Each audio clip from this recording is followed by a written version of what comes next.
I was going to say that I am sorry that it's raining. It's the first time since I came to Petersfield we are getting damp on Remembrance Sunday, and the forecast had promised us better than this. But I don't think it's sensible for anyone, let alone a vicar, to apologise that it's raining.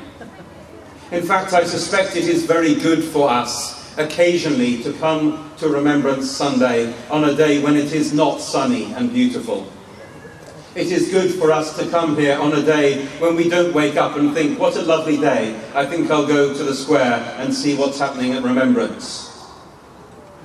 It is good for us to wake up and look out of the window and think, do I really have to?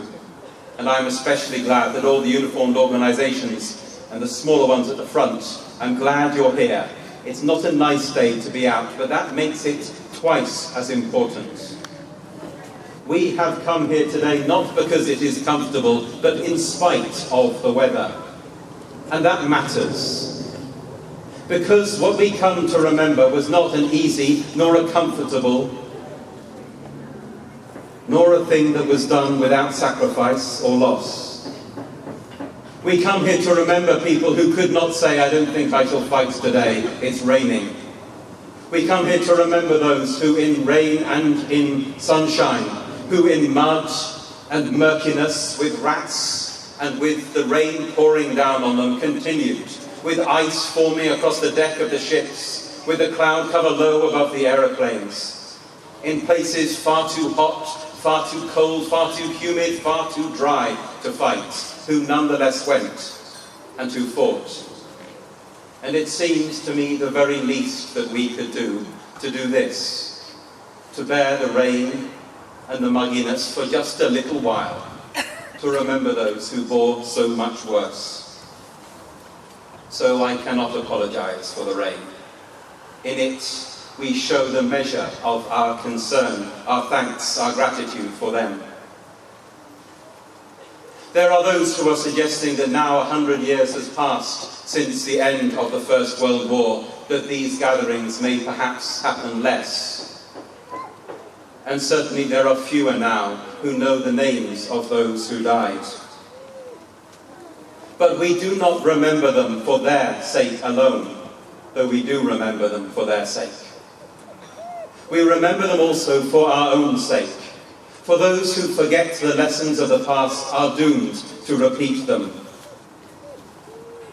And though those who fought in the First World War are mostly gone, the shape of what they built is still very much here and present among us.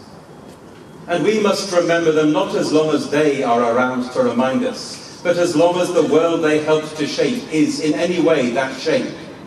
And national boundaries and allegiances and all manner of things in the politics and the geography of our world now are still shaped and will be shaped for centuries to come because of what was done 100 years ago. But it is so easy, when we remember the larger picture, when we remember the geography and the movement of armies, to think of those who died as numbers, to remember the number of those who fell at this battle or that one. And we gather here to remember, although fewer of them now were known by us, that they were not numbers, though they had numbers.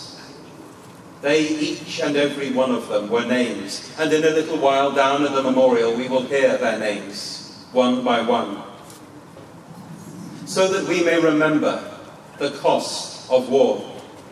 The cost of war then, and the cost of war now. That we remember each and every name. That we remember that they are known by God individually, one by one, each life precious in His sight, as each life gathered here is precious in His sight. And as we remember, we also gather here to choose why we remember. I went a little while ago with my family to where my great-grandfather died, on the battlefields of Gallipoli in the south of Turkey, to see those beaches, those plains, those gullies, those cliffs, where thousands on thousands died, and where perhaps those in command did not mind enough that lives were being lost. So we come to remember, and choose as we remember to have grief in our minds as well as thanks. We do not come to glorify the cause of war. We come to glorify the cause of peace, to mourn that sometimes it must be fought for, and give thanks to those who defend it. These gatherings, year by year, matter.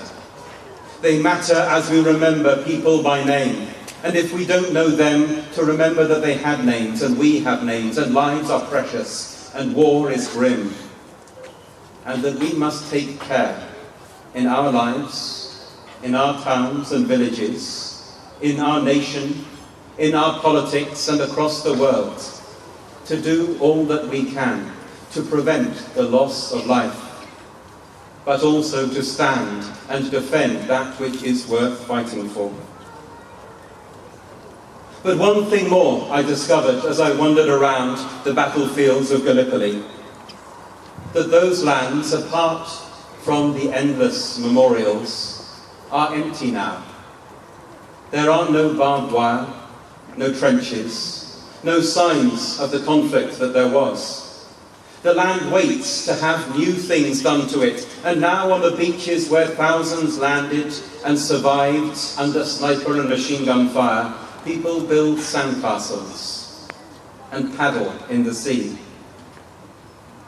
And the places for which we fought are now new and fresh and ready to be built on again, as this square, now as a site of remembrance, is day by day and week by week the site of the life and activity of this town.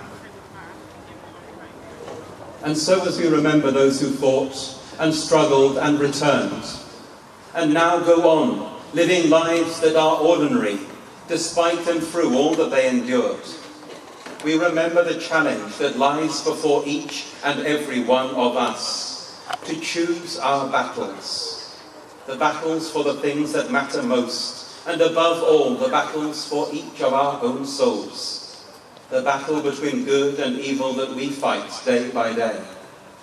For this land is fresh, ready in our minds, in our hearts, for us to struggle and build new and glorious things. So we remember. We remember with thanks. We remember with sorrow.